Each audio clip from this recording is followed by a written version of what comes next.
All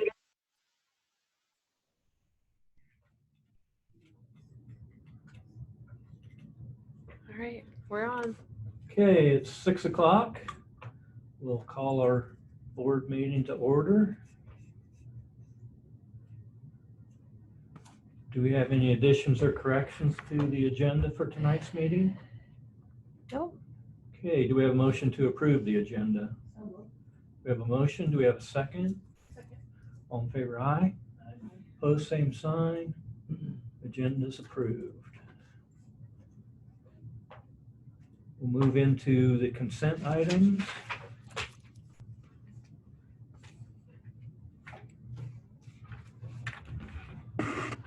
I see there's a couple as far as dormant account balances. Do we need to act on those individually then, No, or can that be You can part just of say the- dormant accounts. Okay. So we have two dormant accounts, which is the class of 2019 and the class of 22. Normally, we would just dump all of those into the student council. If we don't do it, then auditors write us up for it and everything. So because we're storing money. However, because we didn't have prom last year, we didn't have a chance to really fundraise this year, we're going to take $725 from the balance of those two counts. It's really coming out of class of 2019 to put towards class of 2022, which is our junior class, to help with the expenses for the prom for this year. And how I come up with the $725 is I took the last 3 years of prom expenditures and averaged it. And it was like right around 730, 740. And so I just took 7.25, okayed it with Mr. Luther and the junior class sponsors. And that's where we come up with that.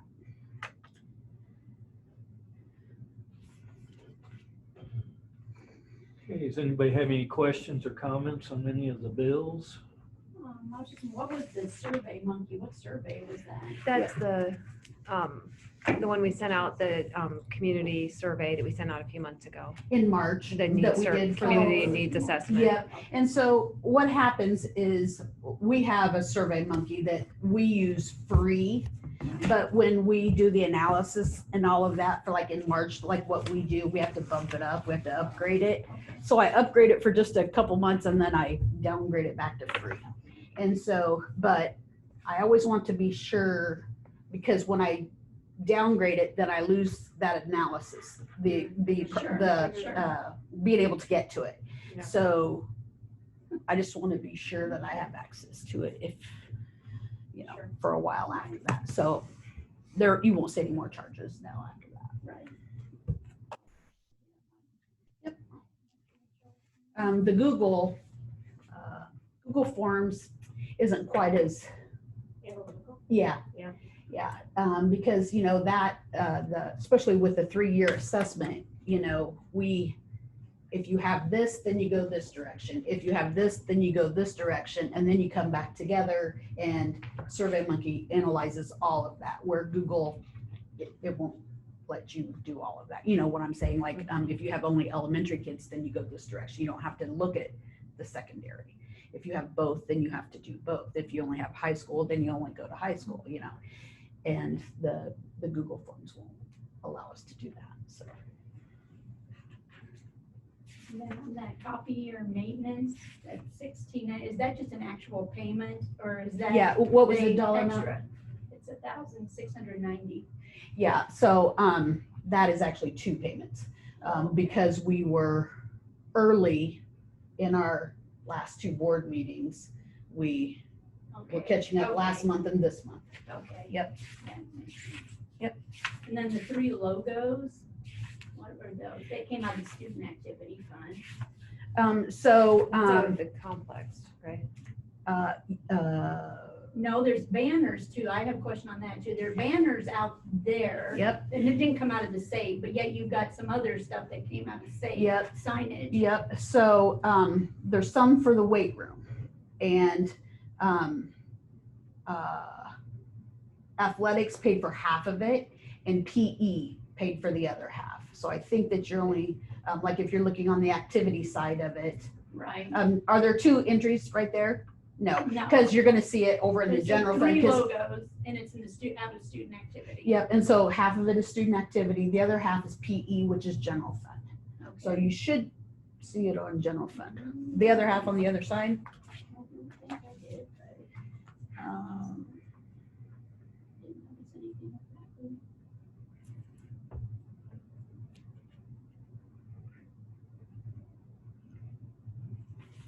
that. You're right, because I think, because then there was sports complex. Unless it went in with that. There's the signage. Was it on the actual bills? If I get it, That part that I just talked about was on prepaid. was it prepaid? Okay, let me take a look. Yeah. See here. But the other was on the bills. The actual signage out at the complex, or banners for out at the complex. There was banners, Yeah, and then there was signage, which came out of SAVE. There's two separate. yeah. If I could get the company names, I think that American will help me. Platforms is the Yeah. logos. And that's student activity. Signarama.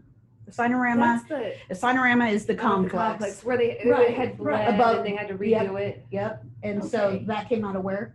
SAVE. Um, But there's also banners that came out of, no, but there's banners out there too. Are they Those from senior? Heartland- Are those the- Heartland's printing, I Heartland don't think AA. there were- No? Senior, I or was can't it find Andrea? it now. Because well, AE Berg, I would have reimbursed her for Yeah, the and senior that's- banners. Those are, but no, these But are. that's not that. That's not that one. Okay, you gotta show me. I can't remember. That was like almost a week ago. American Platforms, 3 logos, $633. Right. Um, and that's from the activity. Because there was one that they did for the weight room. Oh, you're right. Well, no, that's not what I was looking at though. Track and golf. No, this didn't even tell you what it was. It just said baseball field banner. Yes, Sign yes. Okay, thank you very much. Yeah, so I think that's it goes, Slight Baseball paid for that. So they used it with their fundraising money. So if I remember Okay. correctly, it goes like on the center field fencing and it says Baxter Bolts. Oh, it Bolts. does. It's an actual, I didn't know Yeah. if it was like some other, you know what I mean? Yeah. Sometimes people have different things Oh, on the like fence, with you know, whatever. advertising. Yeah, or- no, okay. it's an actual, I believe it says Baxter Bolts or Okay. Bolts or whatever, but Slight Baseball All right. fundraised for that. Yes. Okay. Sorry about that. I forgot about Thank that you. one. Okay. And then key blanks, I see you got like 6, I mean, that was a big deal, but do we have a key machine? No. But we buy these certain ones and then as we need them keyed, we use one locksmith and that's that Midwest. Oh, okay. And so Okay. then when he Oh, comes in, he makes that key to fit that lock at that time. Okay.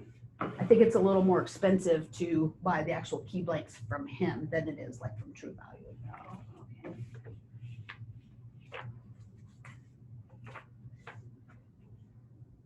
And that Neuro restorative. That's that school in Illinois that we have that special ed student. Oh, So she's, Yeah. they just moved into the district this year and she's never been to school here and she just lives there. But she lives in our district. In our Her district. parents live in our So we have to district. pay Oh, for we the do. education. High elementary. school. Oh, No, I isn't thought she? was high school. I'd have to double check. Was there something with Medicaid? Is there Medicaid dollars with that? service? They get to apply for Medicaid dollars. Yeah, we don't, but they do for it. Okay, We pay for the education part of it. gotcha, So gotcha. So the amount that we're paying there is really just her education on those days, like say from 8 to 3 or whatever. She's actually on overnight, Like she living lives at that facility, and place. so Medicaid would pay for the Okay, rest of that. okay. and then I see all the jerseys and the pants and that sort of thing. Yep. Are we still on a schedule? Yep, Okay. We just hadn't, I don't think we discussed it at our. at the workshop. Yeah. Yeah, I don't think we did. Yeah, But there's, yes. Rob has a schedule, a rotation that Okay. they work through. So we're actually working through it right now as we go. And because we had budgeted, X dollar amounts, well, now that Rob has taken over and Hass is helping, we're all sort of contributing to it, so, so that we can be sure that the budgeted amounts are the correct amounts. So, we may have over budgeted on football pants, but under budgeted on, so as we pay it, then I'm able to plug in what the actual cost was so that we can go forward. From down. Yeah, Okay. from there. Right. Yep.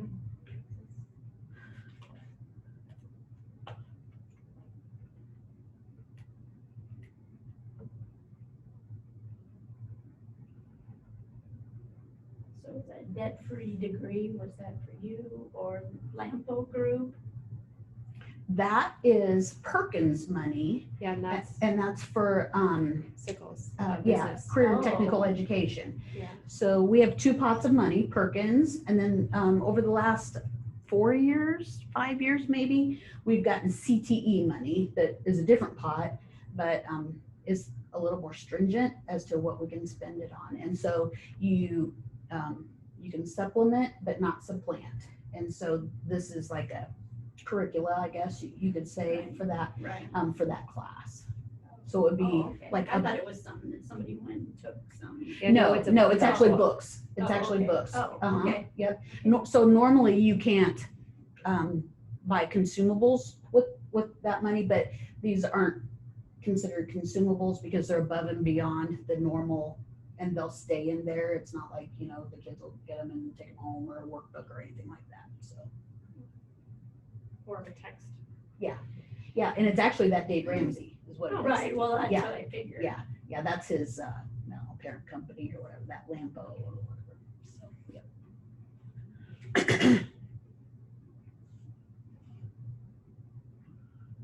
I had a question on that spreadsheet where we have our, kind of keep track of how we're doing monthly compared to past history. Yep. Looks like we're a little bit ahead of, is there a reason for that, or is it just gonna be that way, or? We're a little bit ahead. I'm cautiously nervous about it, I guess, but we also have to remember that all of those COVID expenditures that we have in there,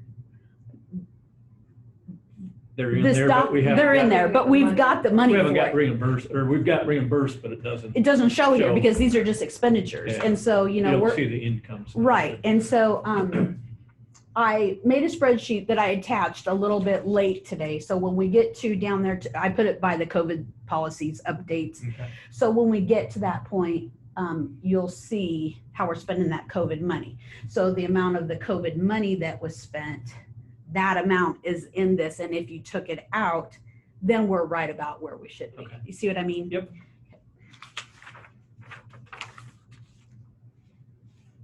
It's a little bit misleading because if you're just going to get that COVID money like one time or two times, or, once a year, or one time ever, Right. then it kind of overstates your expenditures, but you have specific money to take care of it.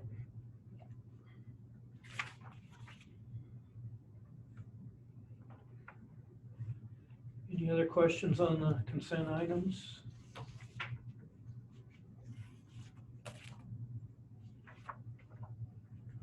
Hearing none, do we have a motion to approve the consent items, including the transfer of the dormant account balances as discussed? So moved. We have a motion. Do we have a second? Second. All in favor, aye. Opposed, same sign. Consent items are approved. Correspondence? No correspondence, just want to give a shout out to Teacher Appreciation Week, and thanks to those of you that could come help. We served some breakfast to the teachers on the first day of Teacher Appreciation Week, and we just really want to let our staff know how much we appreciate them, not just this month, but every month. They've done a great job this year. And then also it's School Board Recognition Month, so thanks to all of you guys for all the work you've done. This is a thankless volunteer job that you don't get paid for, and you give your time and you take a lot of heat, and I just want you to know how much I appreciate all of you. So thank you to the school board for all you do for us. Okay, we'll move on to the Baxter Early Learning Center report. And Julie and I were talking about this today, that as of the end of the school year, this won't be a thing anymore for us because we still support them, but our money isn't going to them. So they won't need to, It'll be under. they won't supply a report to us anymore. I would imagine their June Yeah. meeting minutes will be our last that we have to collect. I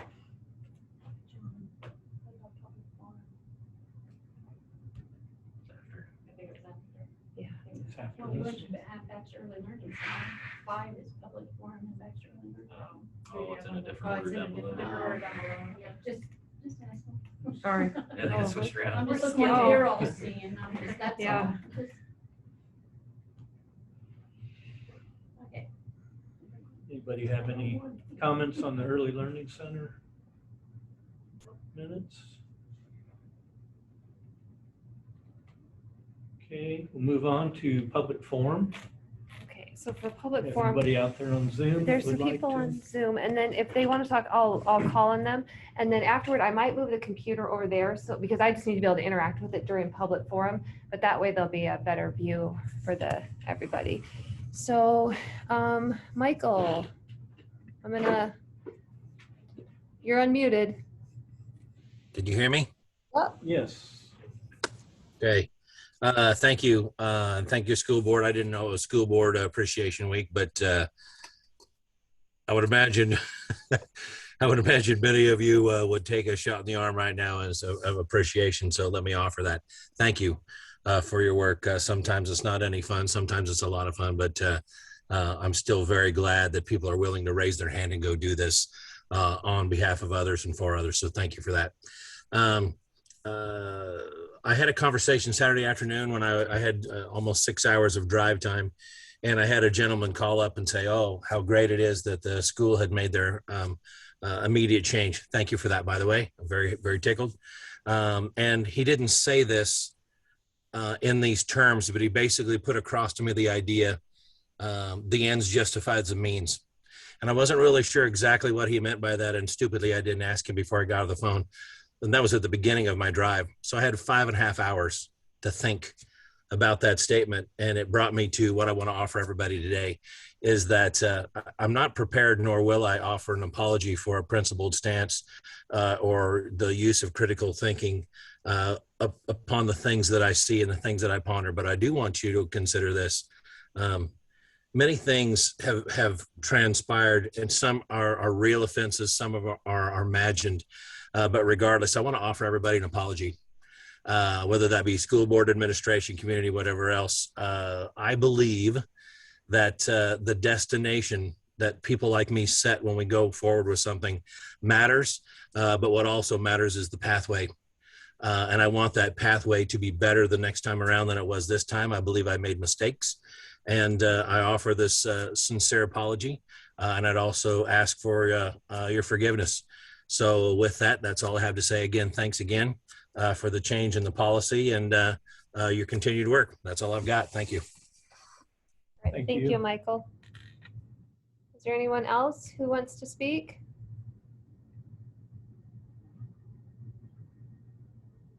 Nope. Okay. Oh, yeah, actually we have one more. Let's see. Christy, you can go ahead. Am I unmuted? Yep, you're unmuted. Okay.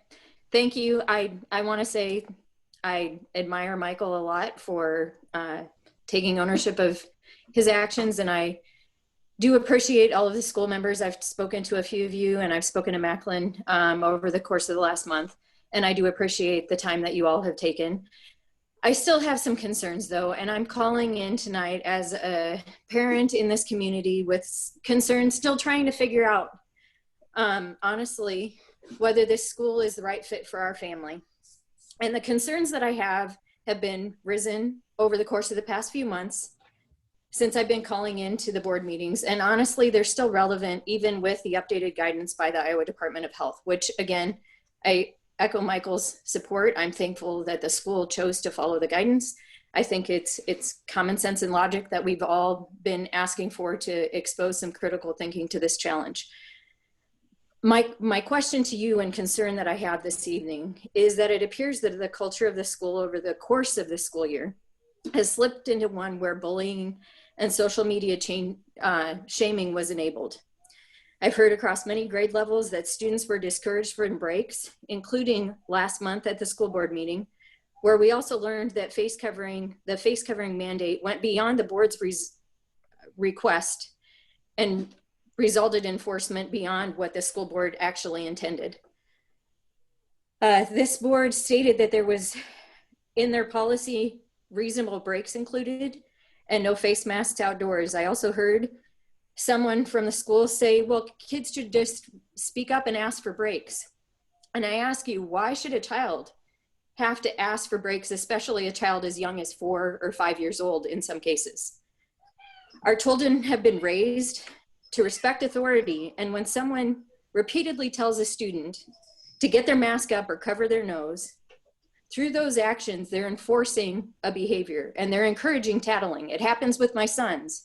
I ask one of them to do something, and if they see the other one doing it, Mom, so-and-so, right? Everybody's seen it with their own kids. If they've seen kids interact, it's just a natural behavior. But over the course of a school year, when that repeatedly happens, all of a sudden there's this culture of bullying. Hey, so-and-so doesn't have their mask up, or so-and-so doesn't do this. And then you lead to a culture of bullying and shaming other students and children. Through those actions, it can turn into a slippery slope of bullying and shaming, like I mentioned. So my questions to this board going forward: how are you going to ensure that the policies that you actually put forth are actually followed within the school the way you've intended? Because we learned last month they weren't. To this administration, I would also like to understand what you're doing to address the bullying and shaming that was mentioned last month during the meeting and has come to light over the course of the last 2 weeks leading up to the Iowa Department of Health's update. And finally, I would like to ask, as this guidance has been chosen to be optional and really give teachers, parents, students the option to choose their actions and whether a mask or a face covering is appropriate for their family, how are we going to ensure that children aren't treated differently, that there's not discrimination when a teacher's belief is different than a child's? And how do we ensure that a child is not going to be bullied, shamed, or discriminated against for the right and choice that we've all agreed should be in place in our school? Okay. And I would appreciate a response. I, again, want to see the positive environment in the school, and whether it was intentional or not, I think this is where it led, and I think we need to take action to try to make sure that we don't have that culture perpetuate in a community, and I don't think any of us want that. Thank you. Thank you. All right, thank you. And then we have Chris Roby is up. Or Chris R, I assume it's Chris Roby, I guess. It is Chris Roby. Yeah, can you hear me? We can. Yes. All right, having a few technical difficulties on my end. Basically tonight, I just wanted to mention, I know it's never easy being a leader, being a school board member, being a teacher, an administrator, or a parent, especially when your hands are tied and you're required to follow guidelines set by the state and federal governments. I know it's easy for so many of us to assume that you're deciding between a right and wrong answer or choice when making that choice. However, it's never that clear cut. So many times it's deciding on what is the less wrong choice to make. These are the decisions that you as a board and we as parents and guardians have to make every day. I'm not speaking now to rehash anything in the past, nor my intent is to put anyone down. I'm speaking because I care about the school, this town, and surrounding area, and I want to ask questions not only of the board and administrators, but also of the parents, guardians, and community members as we end the school year and look towards the next. Why do we all insist on a one-size-fits-all approach to the health and well-being of our kids when it is well known in the education arena that this approach isn't successful for teaching kids? Why are we letting the American Federation of Teachers provide guidance to the CDC on reopening schools and forcing the public schools to have mask mandates this past year? especially when the Iowa Department of Public Health recommended against it in July?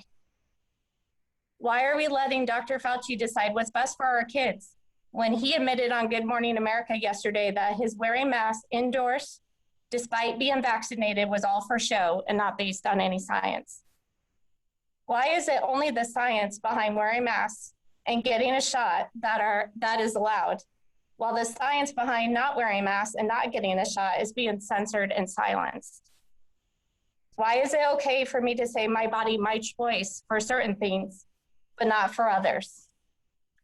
Why, as a parent, am I and others not allowed to consider and weigh the risks involved with the situation and then make an educated choice for our kids?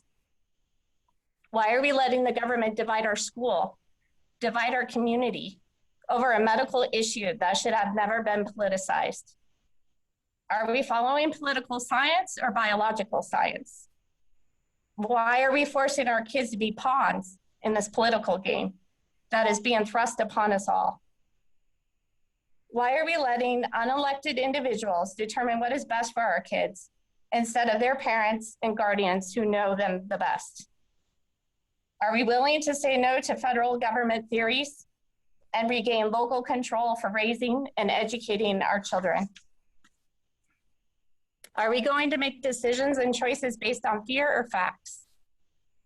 Are we going to begin asking more questions based on the Iowa Department of Public Health and CDC's own statistics and how the government is using them to create mandates? Are we going to keep letting the government divide us and continue to stoke our fears for their own political gains? Lastly, are we going to realize as educators, parents, and guardians that what is good for our child or children may not be good for someone else's? That we are all uniquely made individuals, and we don't have the right to demand that someone else's freedoms are limited. I know your job is not easy. I appreciate what you all do. And it's easy, I know, for us to sit back and look in from the outside to make comments. So I do appreciate you for your time, for taking my questions into consideration. And I ask that all of us in this community keep them in mind as we plan for the next school year.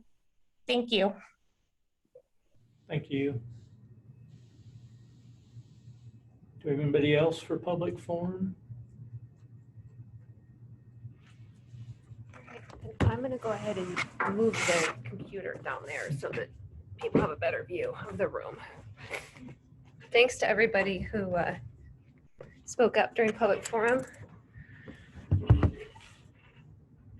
I should be able to pretty much see.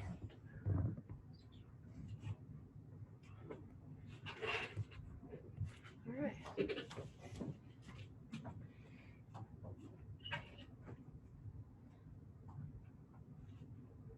I guess I hope they can still hear. Do you want to move that table closer?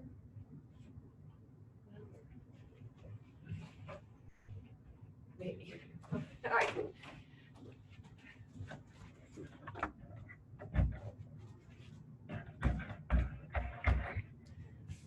All right. There you go. If you can't hear, somebody raise your hand and we'll try and figure it out. So it will know that you can hear okay if nobody raises their hand. We're still trying to figure this out.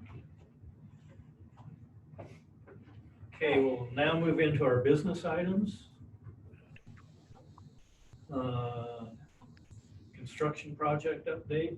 Looks like we're good there. I did see that they were out installing the light on the bolt the other day. Yeah, so I haven't been by at night to see if it dawned. I haven't either, but I talked to Jamie yesterday, I believe, and he said it's installed, but there's like a piece that was broken or something. So it's in, but it's not 100% right. So Nathan knows that, and we have our punch list meeting like June 3rd or 4th. It's on the calendar. So there'll be, Jason from FEH is going to be there, and Jamie and Pam and I, and we'll walk through and get it all documented. But I think you can come if you want. Like whoever wants to come can come walk around, but we'll get that all tied up. Good. Principals reports. Both principals are not with us tonight, so I'm just gonna read you Rob's notes, and then I'll forward them to you, Julie, so you can just put them into the minutes. So they're looking at a change in the cell phone policy, and they're gonna look at that in the handbook, leaning to checking them at the door and the phone caddies. I wanna be sure the board is good with that. With the BLT or that he wants to make sure the board is good with what he and the BLT, the building leadership team, come up with. Also discussing allowing hats and headwear. It happens all the time, and what we want is student engagement. Hats don't diminish that, but phones absolutely do. So I know, like, we've had quite a few issues in the last couple weeks with phones, and like some of the parents were mentioning some bullying issues, and we really are doing our best to try and address this because it absolutely cannot happen. And Rob and I both agree that something has to change. So he'll be bringing some changes to you when we bring handbooks, so that'll be summer, but some changes for handbook policies about cell phones, because we have kids, Snapchatting during class, and they're sneaky about it, but or they're texting or bullying, like what the parents are saying, or they'll ask to go to the bathroom and they'll do it while they're in the bathroom.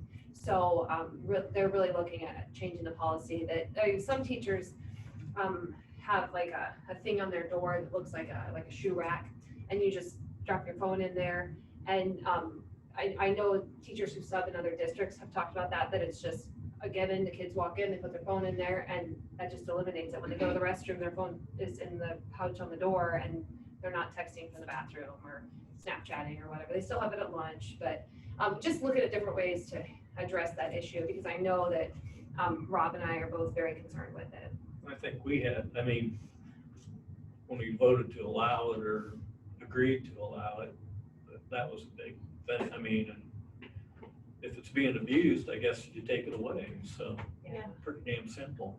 Yeah, well, and there's lots of workplaces that don't allow phones, on the work floor or whatever. So it's not like we're being unreasonable to kids. So anyway, he doesn't have a policy yet. He wants to work with his teachers to get something put together. So in the next couple months, he'll be bringing you something.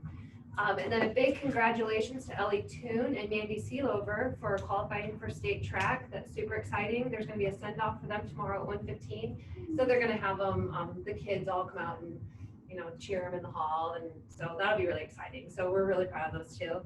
The ISAF scores are in. We had some outstanding scores. The 7th and 10th grade were low in general, making some class and grouping decisions. 3 sections of 8th grade next year, keeping the lower group together for ELA with team teaching, working on lower math class sizes for more individual attention, and he'll report more specifically when we get the growth numbers. So they just kind of got some real general numbers. So we haven't really had any really in-depth stuff yet. And so, everyone's expecting that numbers just all over the place are going to be lower, but we don't know how they compare to other places, and just where are our kids now compared to where they were. So we'll just have to see on that. Spanish hire will be a major struggle. Not sure answers or solutions. Not good. No. That's Rob words right there. And mine's like, we'll figure it out. We'll get something. But anyway, there's just not a lot of Spanish teachers right now. And we definitely wish Miss Hook the best. On to different things for her, but there are just not very many Spanish teachers. So we'll figure something out, but we don't have it figured out yet. And then graduation went well. No incidents there. Over $50,000 in local scholarships, and that's amazing. And it was just, it was a great day. It was nice to see life a little bit back to normal. Like graduation looked like normal, and it was a really great day. So kudos to you, Mom, for so got some good stuff. Yeah, it was really, really nice. Yeah. And and the band did a nice job, and Kaylee Conradi, her speech was great. Rob's speech, I was like, trying not to cry up there on the stage. No. His was really good too. So, and then here's Acres Elementary notes. Sorry for not being at the meeting. Tough time of year to schedule awards night and uniform turn in. Okay, so we got 6.5 days of school left. Everyone is feeling it, ready to go to summer. Exciting times. ISAS data, raw scores are here, just starting to dig in. The same same as Rob. Summer school, we have about 25 students, 2 teachers and 2 paras. Enrollment, teachers, and plans are in full swing. They're going to have 6 weeks, 3 weeks, 3 2-week blocks, 2 weeks in June, 2 weeks in July, 2 weeks in August, working with the AEA reading specialists on planning. The new reading series Wonders is in the building. They're starting the PD the first week of June.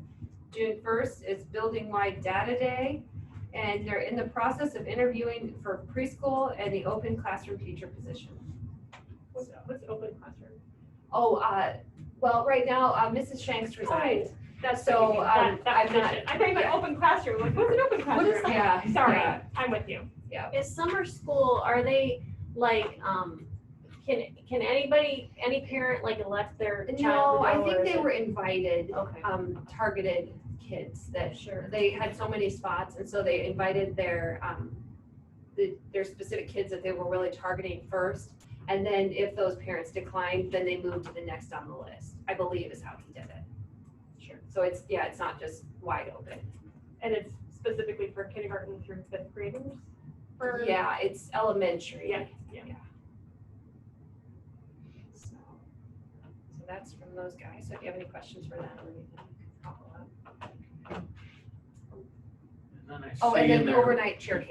Yep. So the football cheer squad would like to attend an overnight camp on August 11th and 12th in Des Moines, so you have to approve an overnight stay. Or maybe they would like you to, you don't have to, I guess. So moved. I'll second. A motion and a second, all in favor? Aye. Pose same sign. Motion's approved to allow an overnight stay August 11th, 12th. for Who's the cheer camp. sponsor? Ms. Applegate. She's still okay.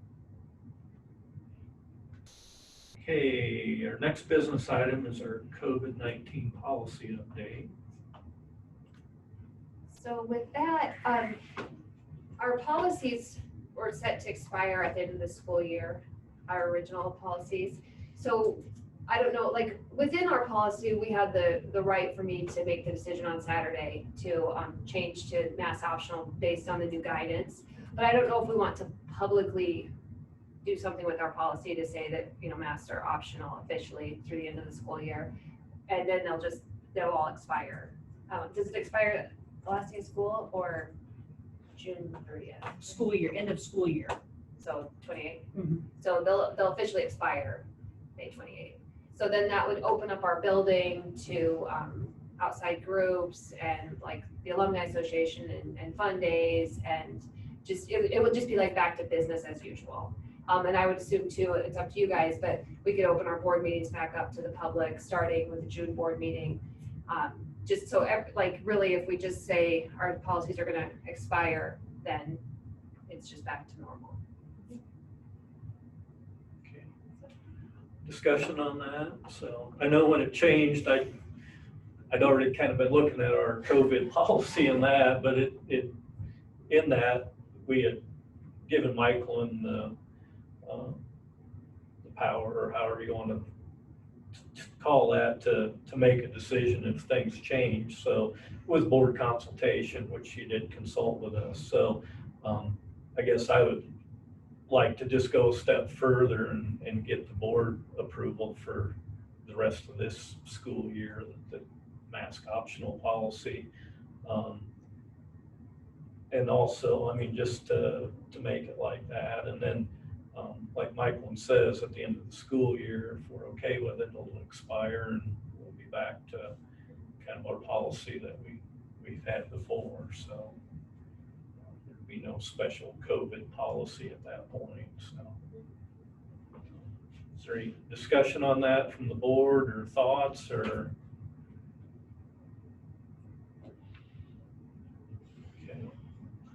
Somebody want to make a motion, I guess, that the mask optional policy will continue through the end of this school year, and then at that point our COVID policy will expire. I'll make the motion. Okay, we have a motion. Do we have a second? Second. All in favor, aye. Opposed, same sign.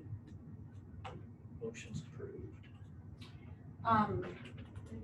I also attached a report. Bear with me because this was quick. John requested something this afternoon, so God bless Julie for throwing it together. I kind of tried to explain, well, here's what we need, and she got the numbers for us. And so you all have it pulled up.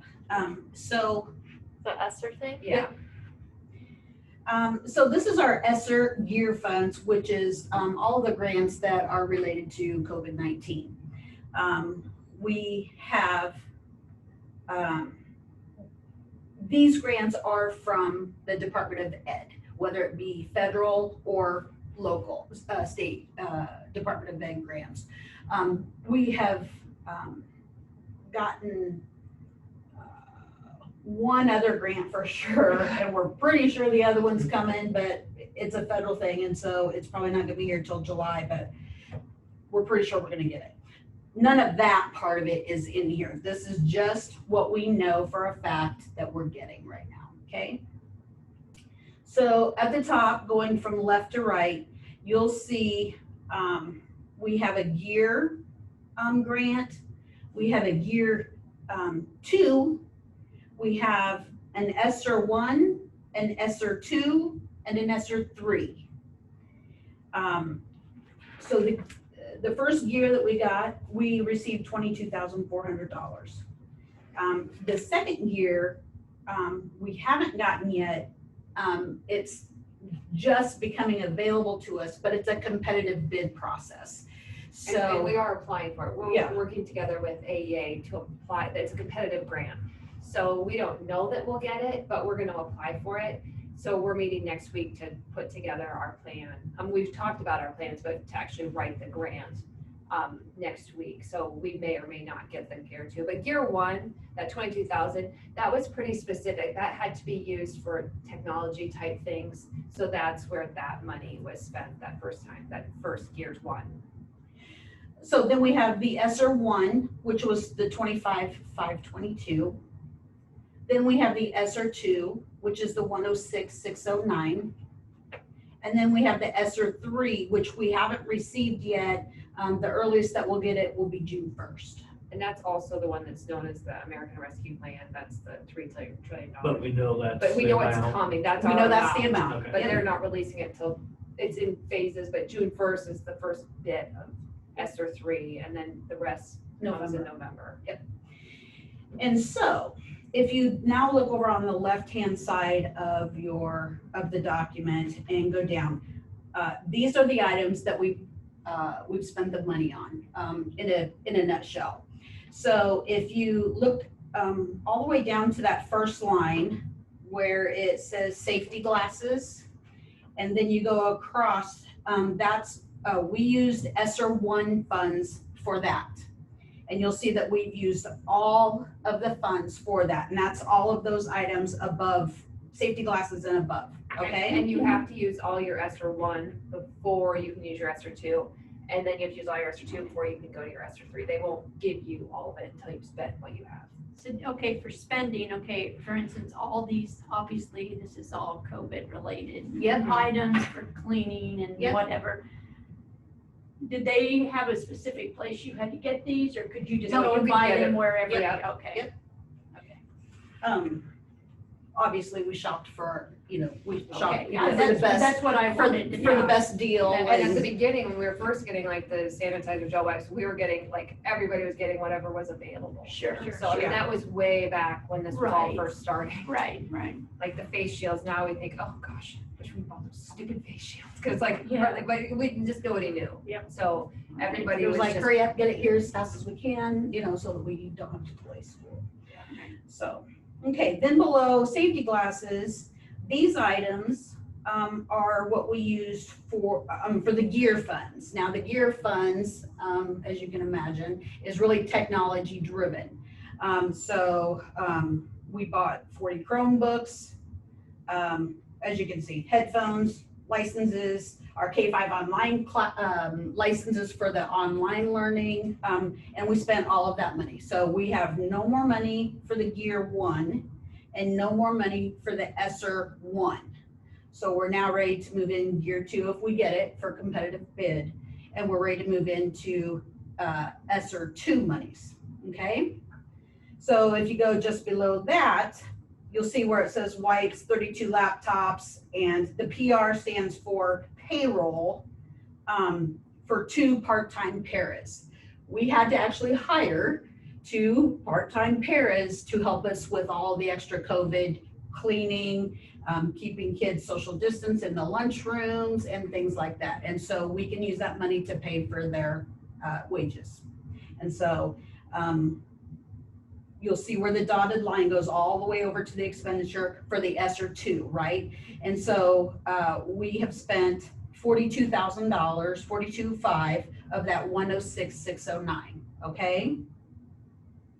So that gives us, what we have left of that is like just over $64,000. Right below that, you'll see where it says amount of general fund freed up and amount of Save Pebble freed up. So by using these COVID dollars, we freed up some general fund money because they actually took out the stipulation. Remember how I was telling you earlier about supplement versus supplant?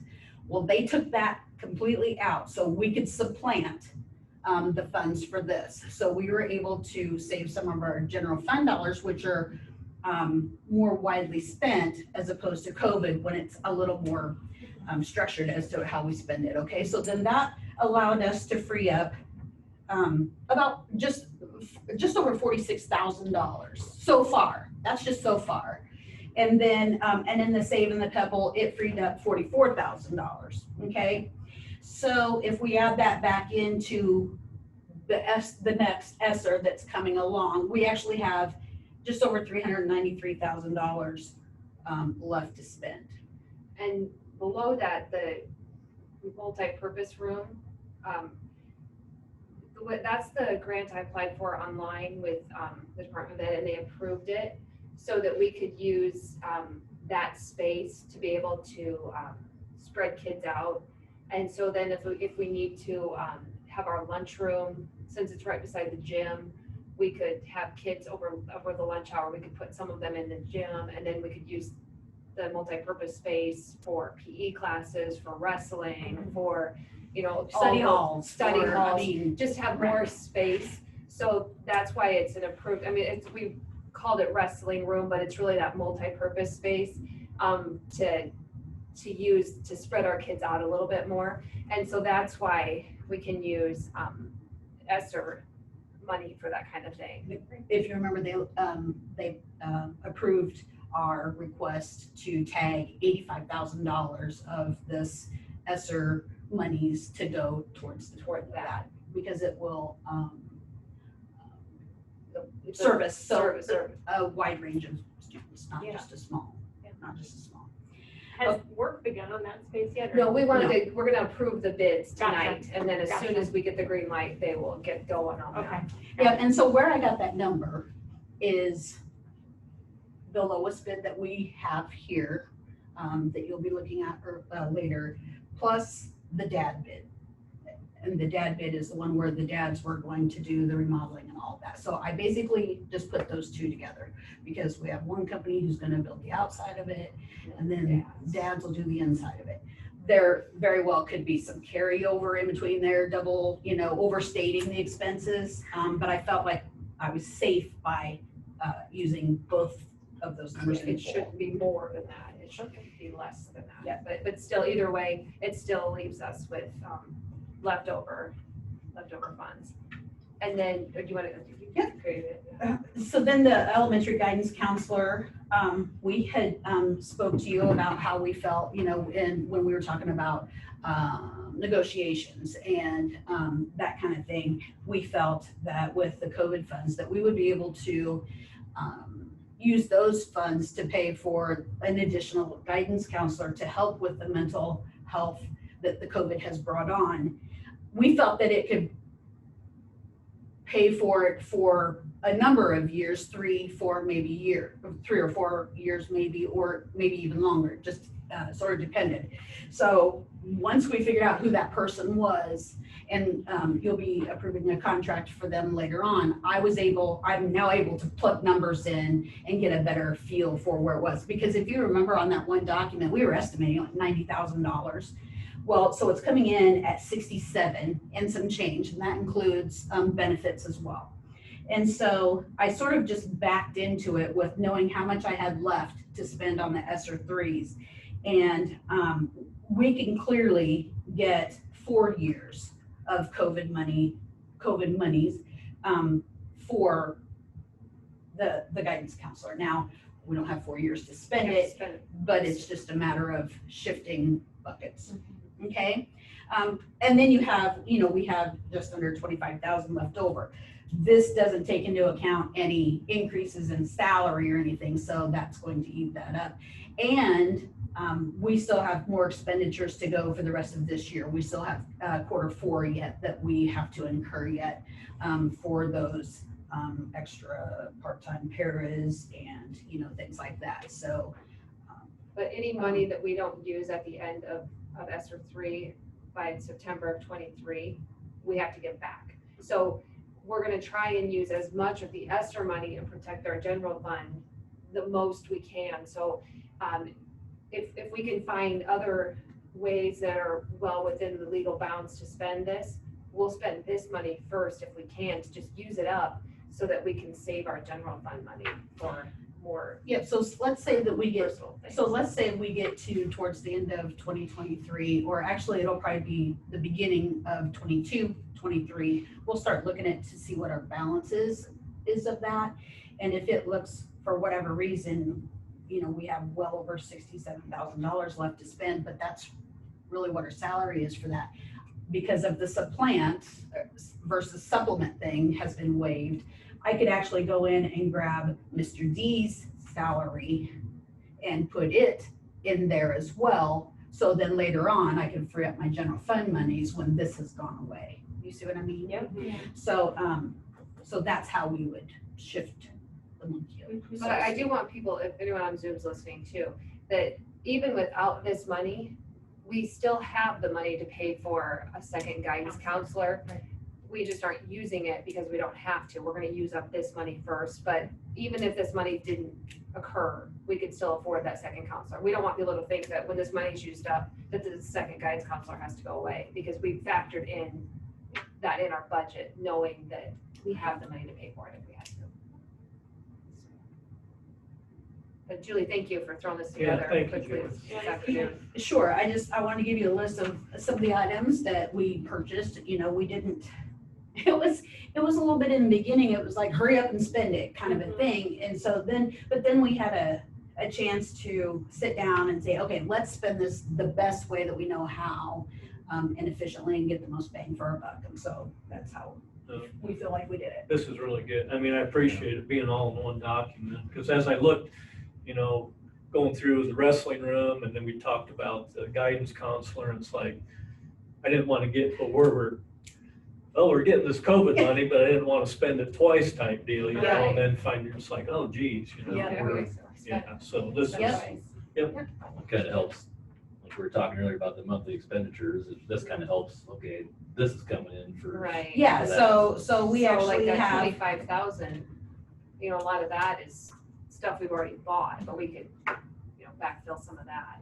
Yeah, so we've actually spent, an extra $64,000 from the general fund that we hadn't planned on spending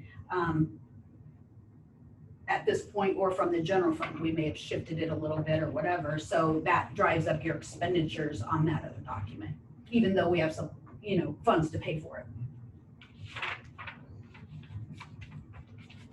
That's it. anybody have any questions on that? Thank you for doing that, Julie. Thanks, Julie. Okay, our next item. Board Policy Code 403.4, voluntary early retirement policy. Reviewed that the last 2 meetings. Tonight's going to be our final reading. So, Michael, you want to go over that again, just for everybody's information? You bet. So, right now, we, are gonna change our policy to offering it, on an as-needed basis. So we will make sure that we offer this next fall at the beginning of the year, so that teachers know that we will be offering it, but then it may go away for a while, because, one of the reasons you wanna have an early retirement policy is to encourage people to take it, because if they think it's there all the time, then there's no benefit to taking it, because it's not really an incentive to take the deal. So, as it is now, let's see,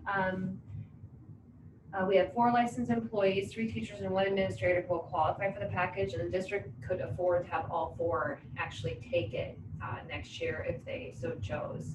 Yeah, they don't have to. They don't have to, but there's no guarantees after next year that we will offer it again. I mean, we might, but we might not. Yeah. So It'll just all depend on the depend. budget. Yep. And is it usually announced to the teachers at the beginning of the year?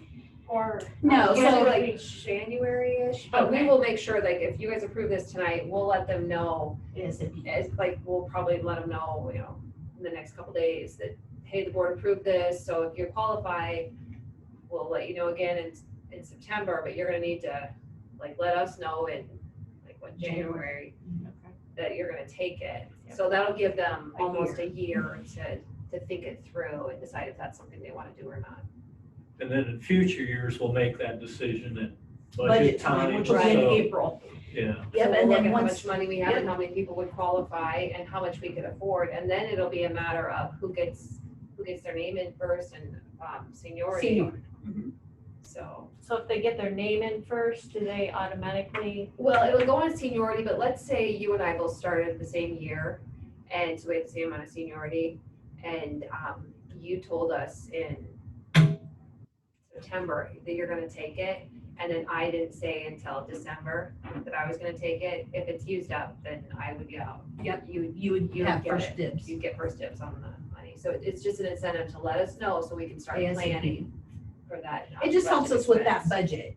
budget, because in April, as you know, in April of each year, we're actually certifying the budget for the next year, and that's where we'll be paying those funds from and the management. So if we need to, bring up our management funds because we have 4 retirees, then that's how we know if we need to, adjust our tax rate or whatever. So yeah, as part of our recommendation, we anticipate that we would decide in April when we approve the budget, and then we would let the all staff know, or it's actually 4 licensed employees. We would let them know shortly after that we will be offering it next year or we won't be offering it next year, and then that will give them really, over a year to decide, because then they wouldn't actually retire until June 30 of the whole next year. So, okay. Any other questions or discussion on the policy?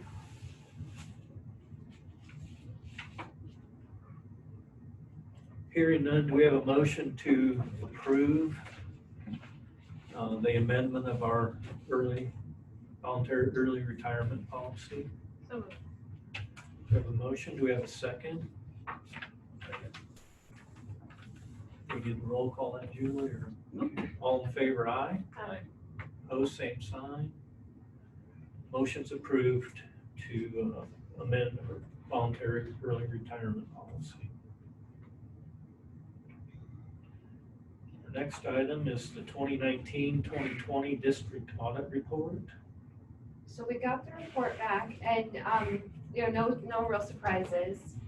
The segregation of duties was one that came up, but it came up last, so this is the audit from last year. So we've made changes and we're implementing those, but those will be reflected on the next audit. But this one is from the 1920 school year.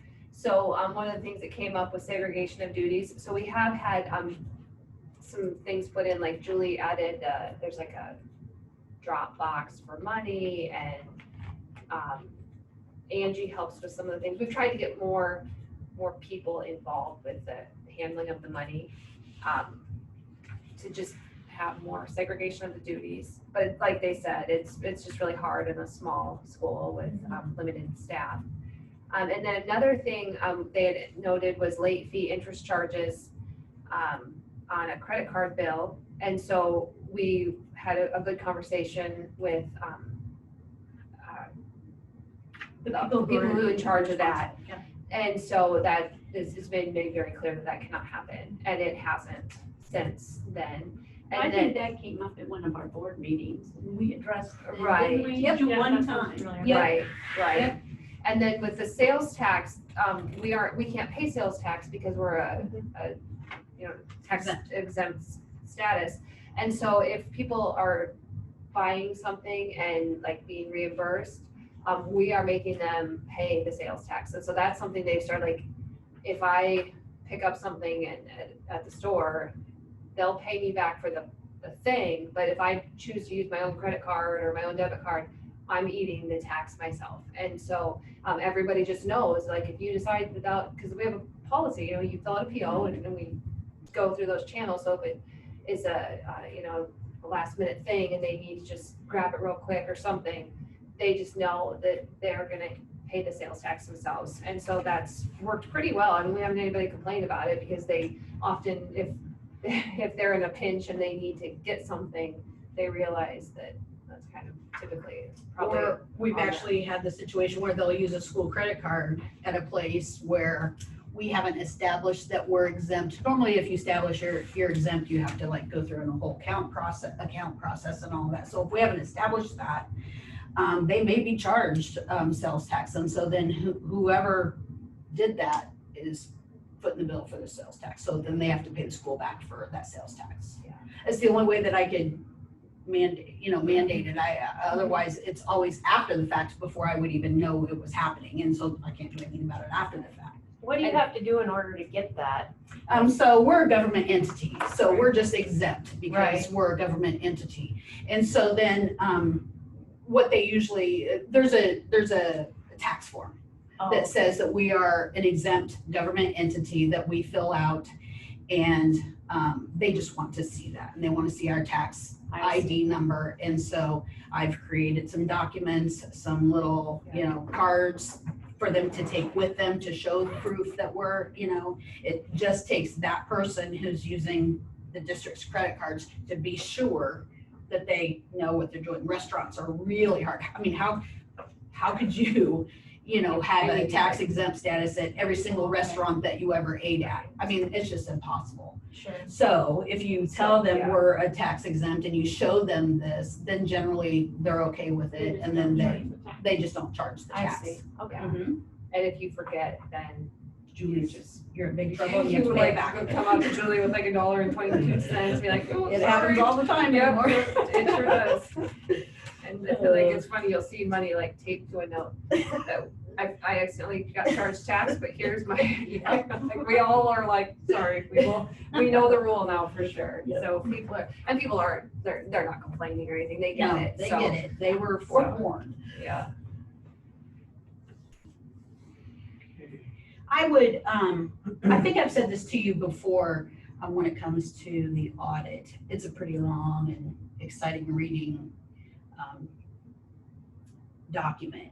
I would focus on it's called the MD&A, and it's called the Management's Discussion and Analysis. And it's always in an audit, and it basically just highlights, from the auditor's point of view, our financial status. And so that's generally from, I think this year it's on page 7 and goes like from page 7 to page 15. But really what you want to see is what's on page 7.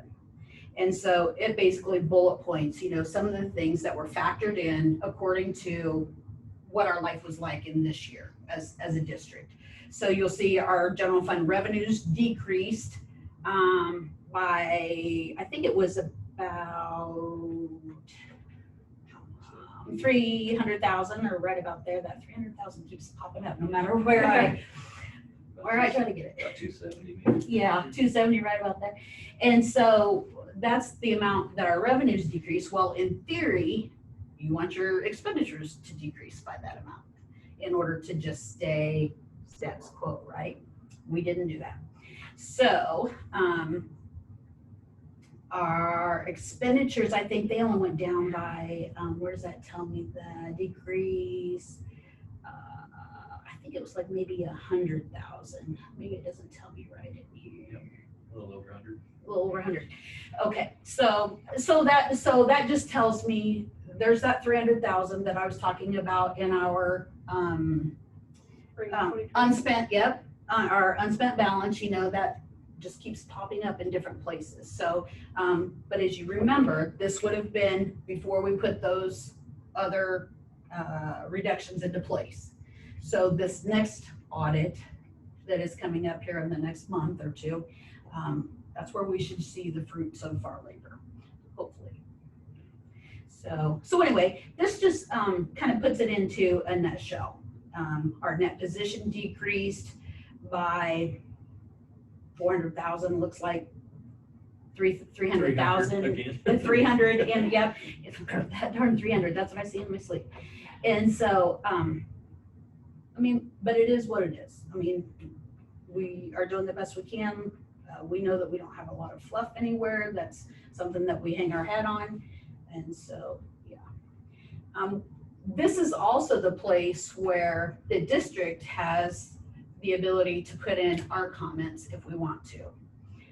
And they're happy to put them in, and they won't censor them or anything, because this goes to the state auditor, and they look at this and they want to know, well, why is it that, you know, the district's down 300,000 in revenues or whatever. And it'll basically explain to you the reasons why. And you'll see in there that it says because we aren't getting enough modified allowable growth at the legislature level. They're not giving us enough state funding to cover the cost of living or the raises of the cost of living, you know, that are, so to speak, in the district. So, like in theory, I think we believe that it's like around 6% each year is what we could use to just stay status quo, about 6%. And we're, you know, this year we were at 2.5, 2.4. Mm-hmm. Yep, 2.4. Did we submit any comments then? We didn't, because they did for us. Okay. So if I gotta find that, but they say in there it's due to the decrease in expenses is due primarily to a decrease in support service expenditures. The decrease in general fund revenues was mainly attributable to a decrease in local property tax and other local revenues. The decrease in expenditures was due to a decrease in support staff expenditures compared to fiscal year 19.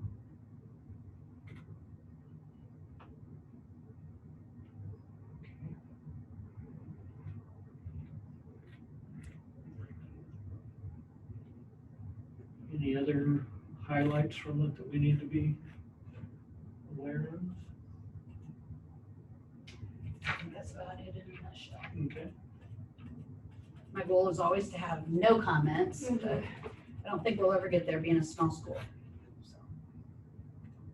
Auditors aren't doing their job unless they find That's something. right, they have to find something. I will tell you that if you remember right, we did our audit remotely last year. They didn't come on site because of COVID.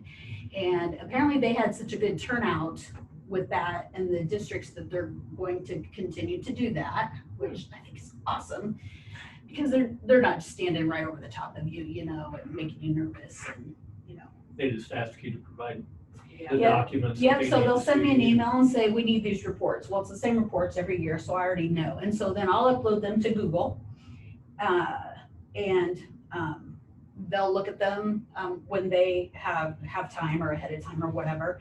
And then, but they'll actually still set a date for my audit, and they will focus on my audit on that date. So basically I'll sit in front of my computer and watch the emails come in from that day. Hey, can you give me this? Why is this like that? You know, and then I might have to, you know, submit more documents to them, but it really does work pretty smoothly. I was surprised. They did say that they would be picking and choosing some districts to do it in-house or to come and do it in person. Sure. I'm a little bit nervous because they're so close to us. They tend to like to do us like on a Friday because we're so close and it's a one day. And So it doesn't really matter. It doesn't really matter. It's just a little bit easier, when you have a month to upload documents as opposed to them standing over your shoulders. Saying, can you run this? Can you run this? Can you run that? So, but I thought it worked smoothly. I thought it went great for us. So.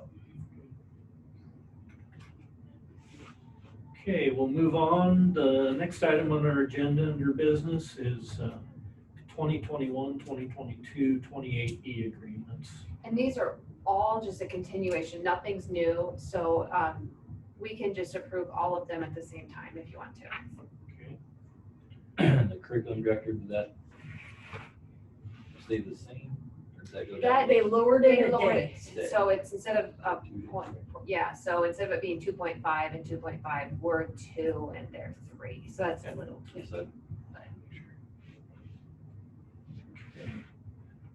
So these cover a 28E agreement with Collins Maxwell for maintenance director, 28E agreement with Collins Maxwell for librarian, 28E with Collins Maxwell for music That's teacher. new, actually, That is new. now that we say that. So we are going to share, our band teacher is gonna do part-time with us, and because both this year she was half-time, band teacher, half-time sub, just on call sub.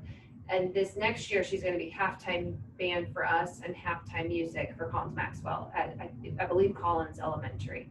So she'll be, for her, it's a better deal because she's doing all music and she's quite excited about it. And her mentor is actually the band or choir teacher from Collins Maxwell. So it's a good match. So it's really just shifting a little bit. So it's not really a cost savings at all for us. It's just a benefit to both districts. Well, it is. Because we're cutting out that yeah. halftime sub, so we'll probably still have to hire subs. But in theory, it was gonna be this great idea, and it worked great on the days that it worked, but there was a lot of days that she needed to teach band, and we still needed a sub. So, we'll. But just now have we to- get half her salary from Right, Collins right, Maxwell. right, Yeah. so that's a benefit. Yep. So that one's new, but then transportation director is just Stayed continuing. the same. Curriculum director is just going from 2.5 to 2 days per week. Librarian is the same, PCM library is the same, and West Marshall tag is the same. So then we'll have 28E with Nevada for transportation, 28E with Colfax Mingo for curriculum, 28E with Colfax Mingo for librarian, 28E with PCM for librarian, and 28E with West Marshall for tags. Any questions or comments on those? Is tag, what's the ratio for tag? 6 to 4. 0.6, 0.4. We're 0.6. So we're basically 3 days a week. Yep. Any other questions? Hearing none, do we have a motion to approve the 28E agreements as presented? We have a motion, do we have a second? Second. All in favor, aye. Opposed, same sign. 28E agreements are approved as presented. Also, I just thought the music concert was really, really well done. Yeah, we should have said that. They did a nice job, especially for being brand new teachers, yeah, and trying to given figure this all the out. circumstances, right, I thought they did a really nice job. Yeah. And the band sounded great at graduation. as Yeah, they well. did. They did a really nice job playing at graduation too. So I should have said that in acknowledgements. I didn't think about it. So glad you brought that up, Kim. Yeah. Okay, next item is the 2021, 2022 gas and diesel bids. And these are right, John, believe it or not. Okay, John, I know. John called me. I He's like, know. I was looking at those and like, is that right? Because last year the bid for gas was 63 cents. This year it's $2.28. COVID had just hit. I- Nobody was yeah. going anywhere. And I knew at about that same points when oil was like a negative, but it's Yeah. like, man, could it be 63 cents? Yeah, unfortunately that is correct. Okay. And unfortunately, they. It's not that we know, yeah. So, So it looks like we only got one One bid bid. from New Century FS. Yep. Um, which is good because we like them.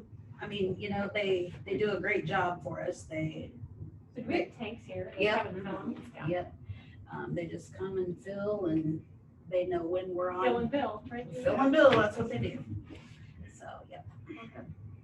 Okay, any questions, comments on that? Hearing none, do we have a motion to approve New Century FS for our gas and diesel fuel for the upcoming year? So moved.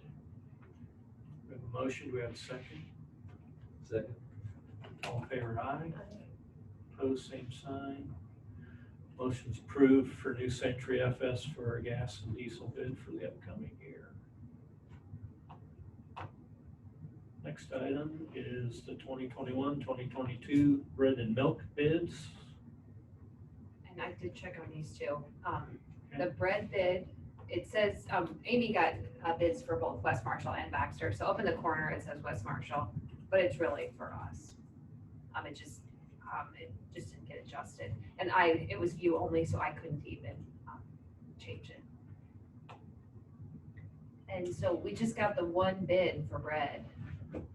So, We did, because Martin Brothers is part of our co-op through the AED purchasing, that's how we're able to go and get those numbers. So if we were to purchase the bread through Martin Brothers, that's what the costs would be.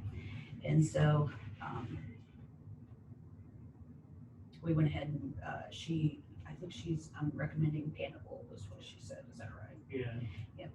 And I think she'd said in her notes that West Marshall had used them this last year. I think. Yeah, and they actually delivered to the grocery store here. Okay. So it really worked out because we've had Bimbo or Sara Lee for as long as I've been here, Yeah. Earth Grains, and they've like reorganized their routes, and so they chose not to bid it.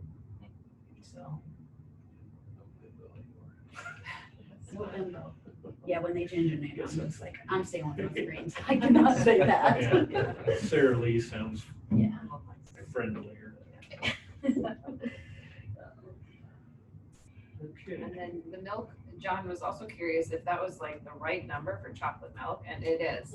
We offer it every day, and so most kids just choose chocolate milk rather than white milk. So that's actually the accurate number. And then there wasn't a big price difference, and so we're gonna recommend AE, just because that's what we've used in the past, and the kids like it, and their coolers are here, and they weren't the exact lowest, but we know that the quality is there, and so we just recommend sticking with AE. Pretty close. Yeah. Yeah, and that's, and so those aren't hard numbers. You know, it all depends on, you know, supply and demand. And so if our supply were to go up, you know, it may not even be that much more, you know, it may be less, you know, so I don't remember, John and Colette were obviously here, but I don't know if you others were, but we switched to Prairie Farms one time, and I thought we were gonna have an uprising. Yeah. Because, I mean, the kids were upset, they didn't like the milk, they didn't like the cottage cheese, and I mean, it was just, it was, and you know. That was part of my call Yeah, too. It's yeah, like, he was like, what? was that the company? Yeah, what company was that? Because I remember it. Yeah, it was Prairie Farms. Yeah, You almost had a walk-off. we did, and, you know, and you're in this contract for a whole year, and yeah. Yeah. So. We've rocked both lately, we're just gonna stick with the milk that we have. Yeah, and we do have a new food service director coming in, and we're just like, let's just. Let's just ride for a year. Yeah. We're gonna stick with AE as long as you guys are good with Yeah. that. What I did want to tell you was, if you remember last year, we chose to go with the escalator rather than the firm bid, because we felt that's sort of a shot in the dark too, you know, because you don't really know how the prices are going to affect it. We actually saved just under $1,300 last year alone, this year, or last year, by using escalator clause. So we would recommend doing escalator. Using this. Yep, as opposed to the firm bid.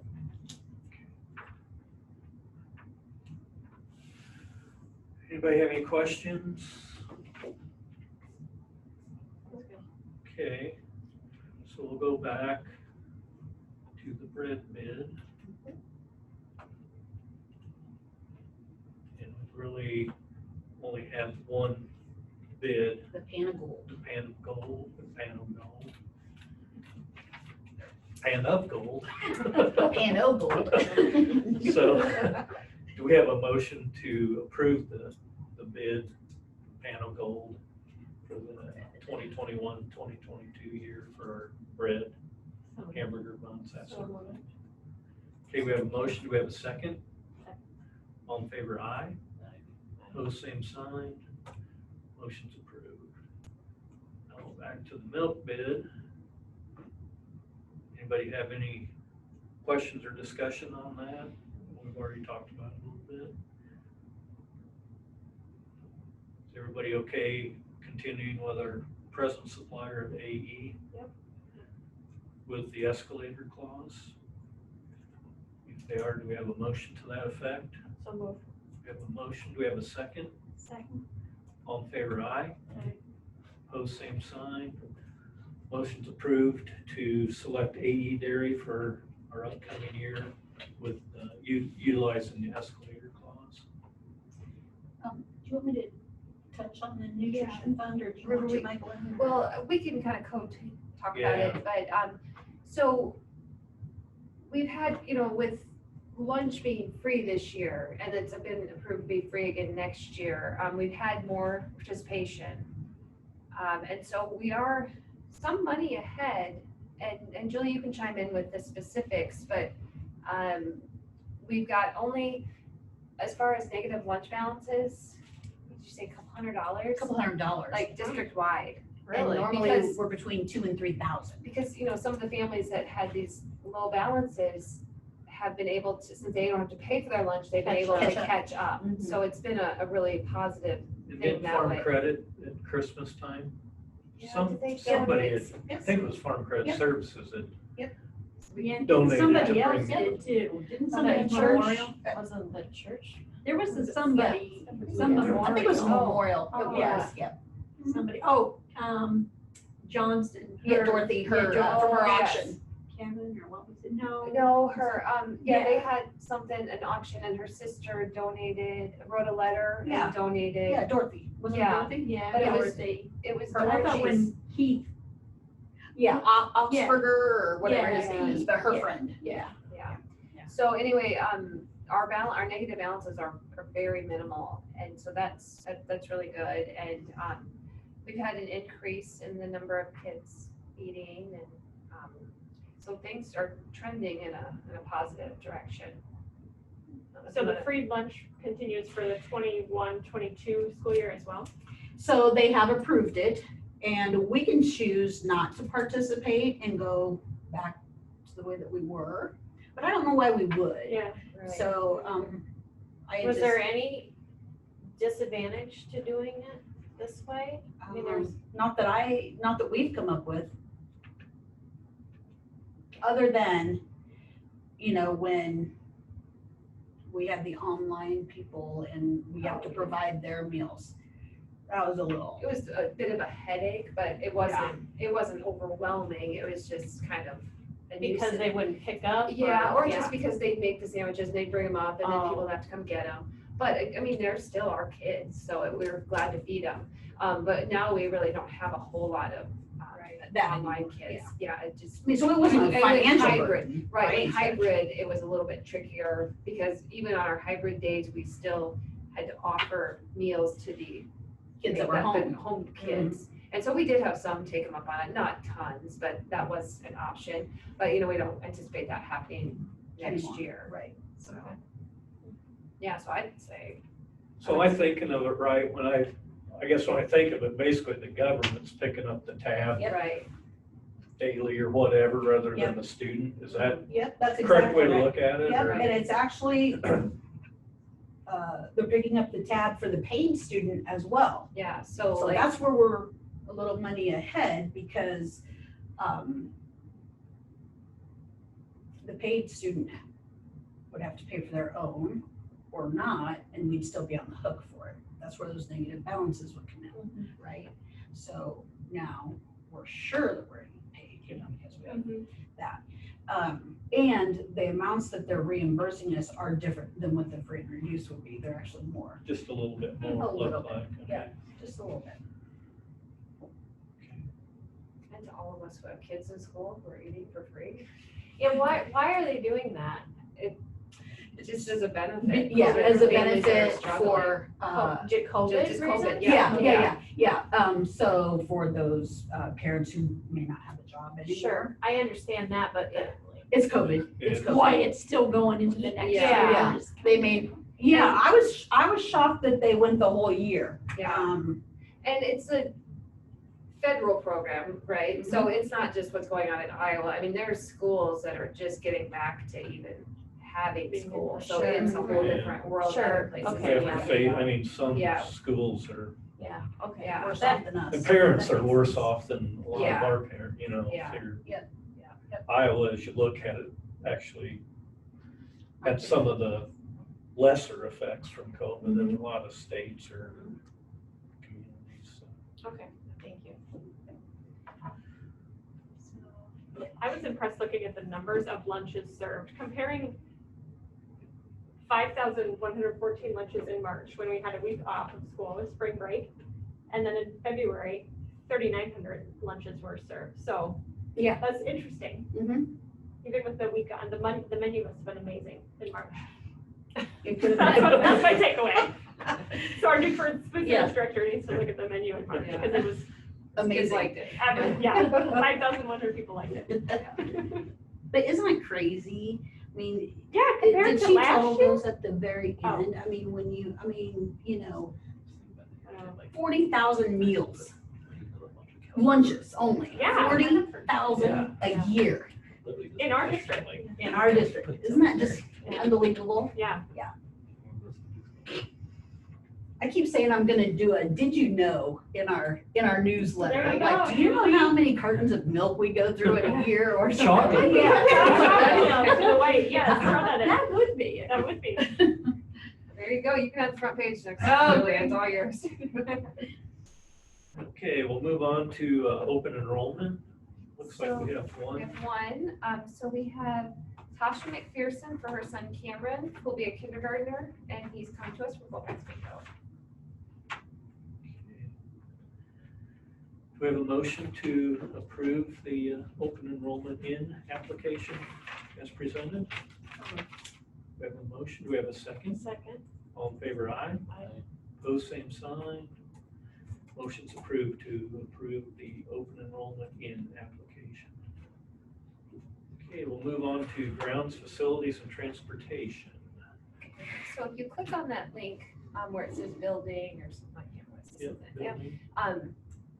I put the bids in there. So we had two companies bid it. We tried to get a third one, and then at the last minute, the third person decided it was just too big of a job for them right now, so they opted to not give us a bid. So I'm gonna recommend that we go with Skyline Builders to build that multi-purpose facility. And their bid was $67,200, whereas the other company, Wick, was quite a bit more, 102. I'm trying to find the actual bid. That's actually Aaron Booth. Yeah. So the thing on there. Yeah. And so we're actually getting bids from him also for field house, different things. But this particular project was the total for them was 104,112. So we're gonna suggest that we go with Skyline Builders instead. That's just basically the building. Yeah, just the building, and then the dads will do the inside of it. Those are. It will be insulated and steel Yeah. lined inside. Yeah. So Mhm. the dads will do like the heating and electrical lights, that sort of thing. And if you click on the pictures, the wick ones, I mean, that's like what it will look like for either one. It's pretty similar to that. And this is at the, This is all across the street next to the ag building. Yeah, okay. So On that's that what we're gonna slab have where be, the On the slab. that multi-purpose sit. space Okay. that we'll be able to use The for. old buses. Yeah. Yeah. Okay, so no changes in the bus barn. Right, the bus barn will just stay as is. The only change is we're gonna have to move the gas tank or the gas barrels. We'll move those to a different location. And then we'll put this building right there. And this will be able to be used for PE, for study halls, for, Yeah, we call it the wrestling room, but but it's really a it's multi-purpose. multi-purpose, really. They'll definitely be able to use it for wrestling practice, but, you know, like we said, that's only a limited time. So all the rest of the year it can be used for a multitude of other things. You know, I don't know if we'll have cheer practice out there or dance team practice. It'd be nice to have That's another. just another facility. space. Even, Yeah. I mean, with rec things. Exactly. We've talked about, you know, I don't know if we could ever offer like dance classes for little kids, whatever, like, you know, Baxter Rec could use it. So we're just really excited to have this facility Mhm. right here next to school. And we love the idea that it's right here beside the school. So the wrestlers, especially those middle school wrestlers who don't drive, this will be very convenient rather than trying to get them off to the complex in the winter, because wrestling season is winter. So like, you know, during track season or football season, they can walk out there. It's a little different when it's in January, trying to get kids out there. So, What's the time limit? Sorry, maybe I. yeah, we're gonna get, as soon as if you guys give us the green light tonight, we'll get going on it. We wanna have it in place for wrestling season next fall. I bet they're excited. Oh, I'm sure. Possibility. Yeah, they've been kind of been waiting for a Yeah, while, I mean, so and- we're and they- excited for them They to have. deserve it. Oh, It's- for sure. It's great. Yeah. It's the same, usually the same building between the two quotes, because that's a big difference. Yeah, I mean, Well, the WIC, I think, was a steel structure building, kind of like the Bedco building that we did up on Main Street, you know, steel framed and that, versus this would be a post frame, wood frame with steel siding, so. but it will certainly still meet our. Yeah, our needs. exactly, it'll meet our needs, so.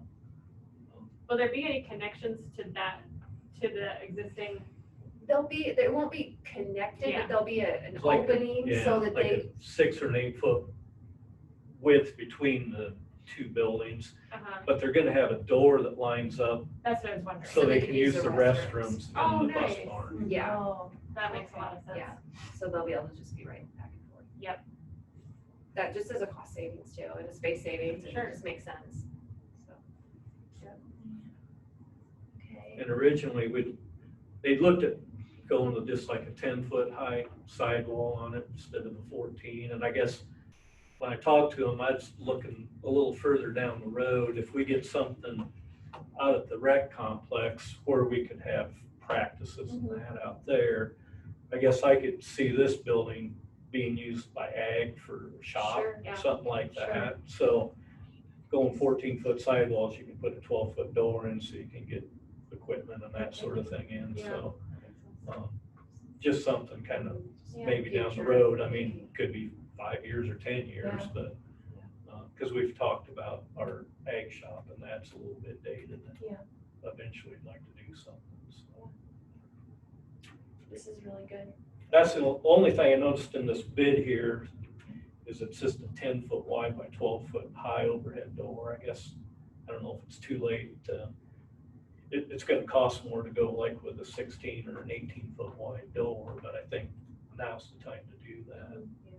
So Yeah, we can. if we make approve sure it, I we- guess, Yeah, you know, I'm sure it's gonna be, you know, $1,000 more. I mean, I'm guessing at that, but to me, now's the time to do it rather than Right. trying to do something later, so. I'll make a note. And Pam, she contacts this guy, so I'll make a note to talk to him tomorrow about telling the Skyline builders that we want the bigger door. Okay. We need to, do we do approve them separately, or do we go on into the bathroom one, or? Let's approve the Skyline Okay. Builders. Also, the dad's quote too, we haven't approved that. Oh, yeah. I have that pulled up here. That was $33,894. That was for a 39 by 52. So that price may go up a little bit. But that had some things in it, I think, that are already, That was like, Yes. the liner in yes. this, And they were gonna Yes. do sheetrock Yes. to make the firewall and that, so. Yeah, so I They feel won't like have there's that gonna be, expense. yeah, yeah. yeah. You still have the tube heaters for heating, the electrical, they were gonna do some. some kind of like subfloor or Right. whatever over the concrete, which they'll still have to do that here, which you would have more square footage on this one. But So you think it'll be minimal? I think, yeah, Yeah, okay, so, okay. I mean, and we could probably do, approve like not to Not to exceed exceed? on that. Okay. And I really think that they should be able to get it done within that. Because even if they went over, we could Approve. approve later. Right, if The overage. if they come to us and it's like, hey, it's gonna be Yeah. 3,000 more, whatever, we could approve it at that time. Okay, okay. So, So, do you want to approve the skyline? I guess we'd builders like- I'd and like to- wrestling bands? yeah, approve the Skyline builders. And I don't know how we want to do this bid, but we'd like the option to go with a wider overhead door. And that size of that door that you're wanting is what then? They have 10 by 12 on here, which I think is 10 foot wide and 12 foot high. And you want a 16 I think I high? want at least a 16 wide by 12. foot Oh, high. 16 wide. 16 wide. Yeah, By 12 high. Okay. Okay. Do we do that and then do dad's separate? We can do them Or do both. them both together? Because It's one I guess project. it's one. it's one project and we don't have any competing bids. So the motion would be to approve the Skyline bid with 16 by 12 door. yeah, with an addition, or in lieu of the 10 by 12 door and 16 by 12 overhead door, recognizing the cost is gonna increase slightly. Mhm. And then in that motion, approval for the dads, what was that number? 33,894. Yep, Okay. 33,9. To perform work inside of that building, Yep. which would include heating, electrical, lights, plumbing, which there won't be much plumbing because, well, they're Well, probably they'll gonna probably need to do update in that, Yeah. yeah, in the bus barn, which, yep. So, Demo. Yep. Okay. okay. Is everybody clear on what we're talking about there? Yep. Somebody like to make that motion? So moved. We have a second? Second. Want to do roll call on that, Julie? Sure. Corey Robinson, Yes. Debbie Meyer. Yes. Colette Kunkel. Yes. Kim Ticky. Yes. John Norther. Yes. Thank you. Okay, and then if you click on that link that says bathrooms at the complex, this, we just need your blessing. The Booster Club has volunteered to take on this project. So, they want to use the existing concession stand building that's over by baseball, softball. And then there's a storage space. So they've cleaned out the storage space and Jeff Shepley has agreed to do the work to make that storage area into 2 handicapped accessible bathrooms. So yeah, it'll be so nice. And so they're gonna cover the expense of putting in the septic system. So over time, the district will have to pay the expense of getting it cleaned out, the septic system cleaned out. I don't know if it's once a year or every couple of years or whatever, but the boosters, between some of their members have donated the parts, like the plumbing and that sort of thing. And then Jeff has donated his labor to do it. And so they want to get, as soon as, if you guys give us the green light tonight, they will get started on it. So we want to try and have it ready for baseball, softball in a few weeks. Like they think they can just get it done. That's really nice. Yeah, it's incredibly generous of them, and I think it's a fantastic idea. And it'll be so nice to have that. That's been a problem between wrestling and bathrooms for baseball and softball. Those have just been the 2 biggest athletic headaches that we've just been dealing with. So to have both of those 2 things solved would be just fantastic. And then John and I actually visited today about then maybe not this coming summer, but the following summer, looking at the bathrooms, even if we get a field house and all that other stuff someday, we're still probably gonna use the bathrooms at the, under the concession stand, or under the grandstand. So updating those, like getting a plan together to really update those bathrooms, make them a little nicer. Sure. Not this coming summer though, maybe like next, but just really doing some kind of nice upgrades out there. And then, with that new stadium, it's gonna look so great with the baseball and softball. Unfortunately, the trade show wrecked so much stuff, but then we're gonna have this, really nice looking new baseball and softball fields with, new bleachers, new press boxes, all that. And then finally have some decent bathrooms out there will be just so nice. So we're really excited about this, this generous gift from the Booster Club. So do we just need to approve it as like I would. give them a green light to go ahead? Yeah, the only thing I thought of on that is, that septic tanks doesn't have a lateral field or nothing, so it does, everything goes into it has to, that, I don't know, like sinks and that, if we want to have them put like a faucet that shuts off on, because if somebody goes in and turns the faucet on overnight, you filled up 2,000 gallon tank. Oh, sure. So something like, and I've seen, you push them, you got to hold them Right, the to automatic, yeah. stay on, and then they shut off. Oh, I guess I'd like to see those installed in there just from the just to look at water. potential water savings that, Sure. So if you don't have a lateral field, then do you potentially empty those once a year? Yeah, you have to. Yeah, so we would have, Yeah. Yeah. Which that's, Makes sense. I know I've had our tank at home and it's like $600, so seems like it should be cheaper than that, but you know how that goes, so. Yeah. Everything's more. Yeah, Irregardless, that's very generous. yeah, Yeah. exactly, so. And maybe they've already planned on that too. so. Yeah, Jeff might have thought Yeah. of those things. Yep. And I think Jason Hill, Tracy may have said something about Jason, is he a plumber? I'm not sure what he does. I thought, I could be wrong, I probably should have said that in public, but, I think he was maybe gonna help with that too. Sure. I know they have a pretty wide variety of member Yeah, skills. Yeah, we have a very fantastic Mr. Group. Yeah. We are very blessed to have them working with us. Okay, so we have a motion to So move. approve that. We have a motion, do we have a second?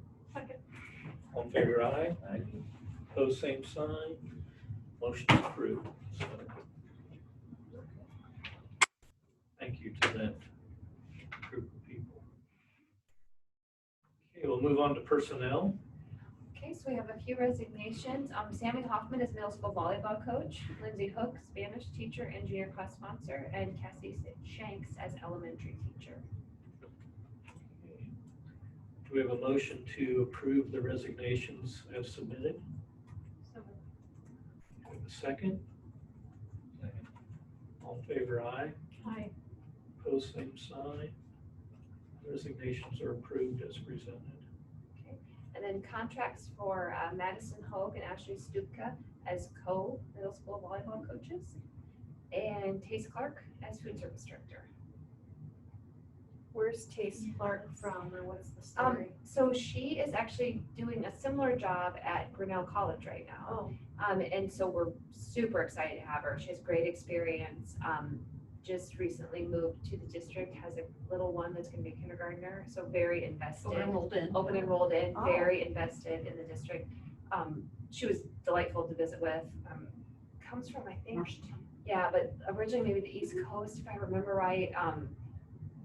Like her husband's a chef, and they're just like a really interesting gal to get to know. So I mean, great experience though with what they've done at Grinnell, and so she just has some really good ideas. And Amy actually sat in on the interviews and helped me interview the candidates, and like we were just hands down just floored by Tace. We were just like fingers crossed that she would take our job, and so we were just over the moon excited when she said yes. And so we're excited to have her get started with us.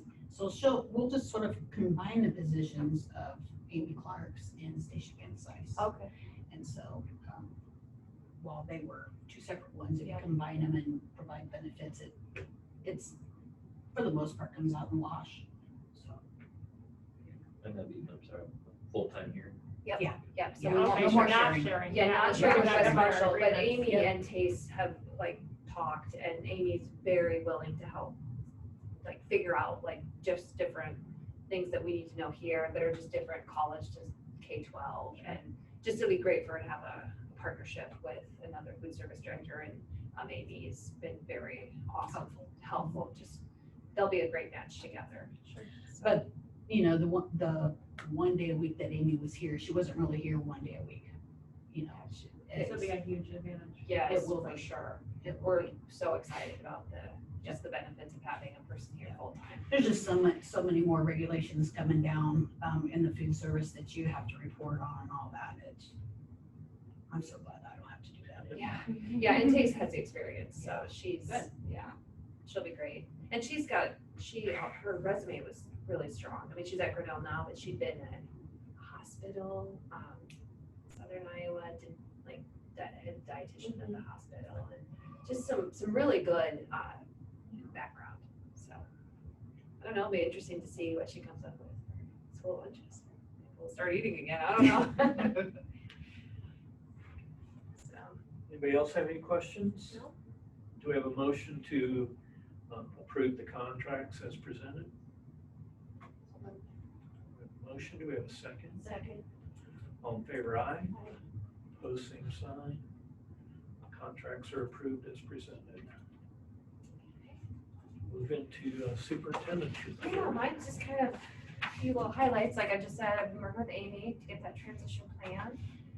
Our CIA team, which is our curriculum instruction and assessment team, has been working on making our summer PD plans and getting the plans together for our district leadership team. So we're really excited about that.